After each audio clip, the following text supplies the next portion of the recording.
Look at the front of that shaker in your kitchen cabinet. 100% grated Parmesan cheese. Now here's what an independent lab found when a container carrying that exact claim was tested. 8.8% of it wasn't cheese at all. It was powdered filler made from wood pulp. Another one, same claim on the front, came back at 7.8%. Industry experts say the amount actually needed to do the job is 2 to 4. So somebody went to jail for that, right? No. Consumers sued. 16 class actions consolidated into a single case. And a federal judge threw out the central claim. Not because the lab was wrong. Because of what he decided the words on the front actually promise, which turns out to be almost nothing at all. You've already felt the result of this without ever connecting it. That moment when you dump pre-grated Parmesan into a hot sauce and it refuses to melt. It clumps, goes grainy, sinks into a stubborn little mass at the bottom of the pan. That's not your cooking. That's this. By the end, I'll show you the judge's reasoning why the FDA once found a 100% Parmesan that contained no Parmesan whatsoever, and the one line on the container that tells you exactly what you're shaking onto your dinner. But first, the number on the front and why it doesn't attach to anything. In Italy, Parmigiano Reggiano is a protected designation of origin. That means the name is legally tied to a place. To use it, the cheese has to come from a defined region of northern Italy, be made from raw, partially skimmed cow's milk from that area, contain essentially 3 ingredients: milk, salt, and rennet, and be aged a minimum of 12 months, often 2 or 3 years. The wheels are stamped with seals identifying the dairy, the production month and year, and the aging. The rules go deep enough to govern what the cows themselves eat. In the United States, Parmesan is not a place, it's a recipe. Federal regulation defines Parmesan cheese and lumps it together with Reggiano as a cheese with specific measurable properties. A granular texture, a hard, brittle rind, no more than 32% moisture, at least 32% milk fat in its solids, and cured for not less than 10 months. That's it. Hit those numbers, and you can legally call it Parmesan, whether it was made in Wisconsin, California, or Argentina. So the American shelf is full of cheese that is legitimately, legally Parmesan, and has never been anywhere near Italy. That's not a scandal. The standard exists, and the cheese meets it.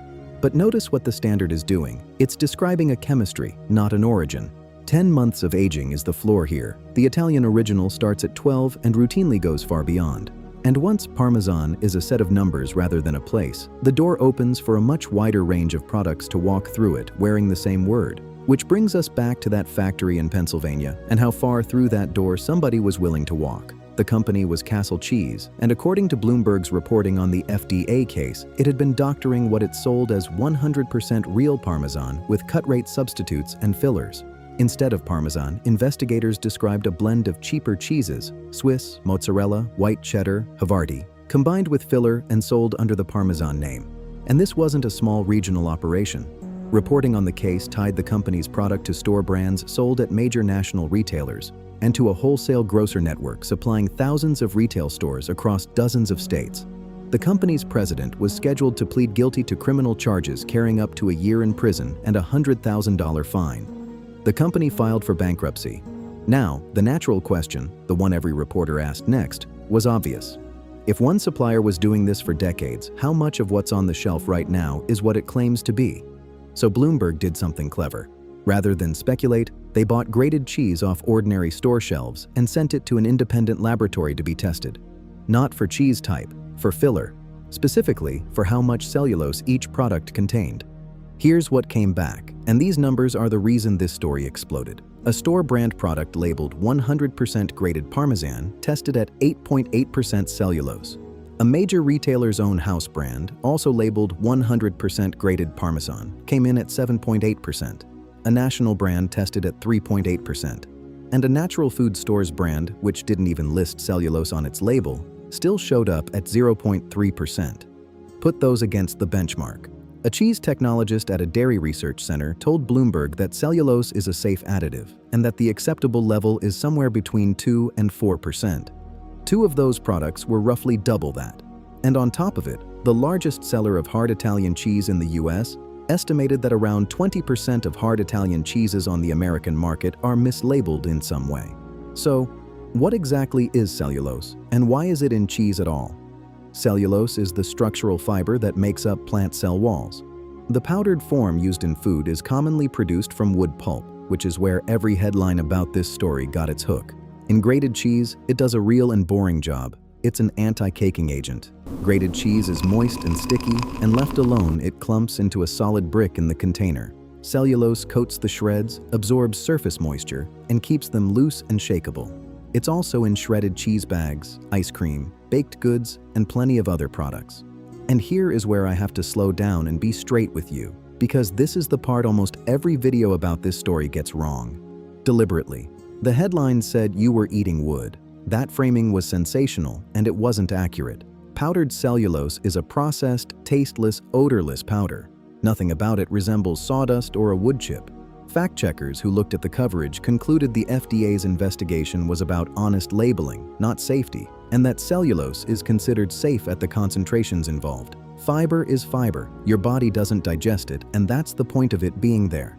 So no, you are not being poisoned. You have not been eating lumber. If that's what you came here for, I'm not going to sell it to you. The real problem is narrower and honestly more interesting. It's this. If cellulose does its job at 2 to 4%, why would a product contain 8? At some point, an anti-caking agent stops being an anti-caking agent and starts being something else. Something cheap that occupies space where cheese would otherwise be. That's the accusation. Not poison, padding, and you can taste the consequence, which is the part most people have experienced without ever connecting it. Have you ever dumped pre-grated Parmesan into a hot sauce and watched it refuse to melt? Instead of dissolving into the liquid, it clumps or turns slightly grainy, or forms a stubborn little mass at the bottom of the pan. That's not your cooking. The same coating that keeps the shreds from sticking together in the container also keeps them from binding smoothly with liquid and fat in your pan. Real, freshly grated hard cheese melts into pasta water and emulsifies. It's how you get that glossy, clinging sauce. Heavily coated pre-grated cheese fights you. Which finally brings us to the lawsuits. Because after those lab results were published, consumers sued, and what happened next is where this whole story turns into something genuinely worth knowing. 16 class action lawsuits were consolidated into a single case. The core claim was simple and, on its face, powerful. A product labeled 100% grated Parmesan cheese that contains 7 to 10% cellulose is not 100% grated Parmesan cheese, and consumers overpaid because they believed it was. In 2017, a federal judge in Chicago dismissed the lawsuits, letting the plaintiffs amend. In 2018, after new evidence, he dismissed the central claim again, and his reasoning is the payoff of this entire video. The judge found that the phrase 100% grated Parmesan cheese is ambiguous. Read it again, slowly, and you'll see what he saw. Does 100% mean the product is 100% cheese? Or that 100% of the cheese in it is Parmesan? Or that the Parmesan is 100% grated? The phrase doesn't say. The percentage sign is attached to nothing in particular.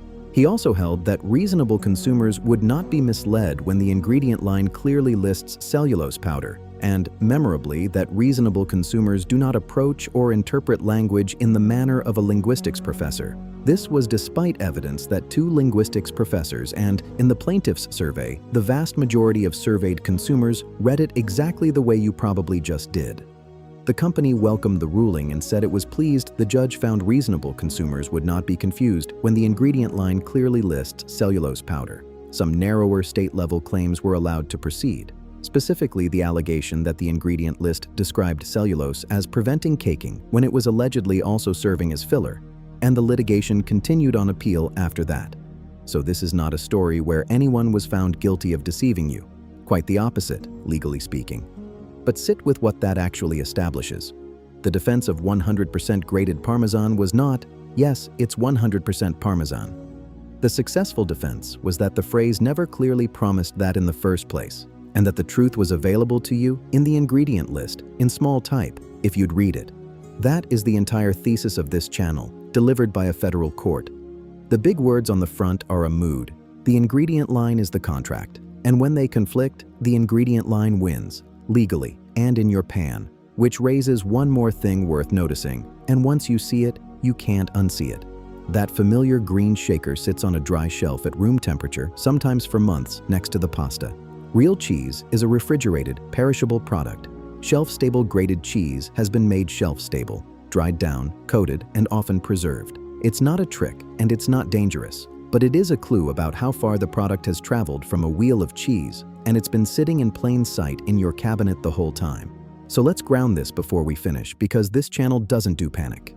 Cellulose is safe. Grated Parmesan is safe. Nobody is feeding you sawdust. The criminal case was one company and it's over. And the major brands won the central lawsuit rather than losing it. If you like the green can, keep using the green can. It's convenient, it's shelf-stable, and it's a real product. What you're paying for is what deserves scrutiny. Hard cheese is expensive because it takes 10 months to 2 years to make. Cellulose costs almost nothing. So every percentage point of filler above what the job requires is a point of cheap powder sold at cheese prices. And the label, as the court confirmed, was never required to spell that out on the front. Here's the 10-second test for the cheese aisle. First, flip it over and read the ingredient list, because that's the part with legal weight. On genuine hard cheese, you'll see something close to milk, salt, enzymes or rennet, and possibly a bit of cellulose. What you're looking for is what's stacked after that: powdered cellulose, potassium sorbate, and the one that tells you the most: any phrase using and slash or between cheese names. Parmesan and slash or Romano is the manufacturer reserving the right to swap based on what's cheap that week. Your dinner's flavor is a commodity decision. Second, check where it's sold. Refrigerated case with a short date is a different class of product than the shelf-stable can next to the pasta boxes. Third, if you want the Italian original, look for the full name Parmigiano Reggiano, not Parmesan, not Parmesan style, not Italian style hard cheese, and look for the stamped rind. The name and those seals are the protected part. And fourth, the simplest upgrade in this entire aisle: buy a wedge and grate it yourself. A block has no reason to contain an anti-caking agent because nothing is clumping. You get more cheese per dollar, it melts properly into sauce, and the whole question this video is about disappears. None of this means your Parmesan is fake or your brand lied to you. It means the phrase on the front was carefully built to be true from several angles at once, and a court agreed that its vagueness was its defense. The shaker is the pitch. The ingredient line is the fact. So, go check the Parmesan in your kitchen right now and read the ingredients. Does cellulose show up? And how far up the list is it? Tell me in the comments and type block if you're already grating your own. And if reading the fine print better than the people who wrote it is your thing, subscribe to Behind the Label. The next container you pick up, you'll turn it over first.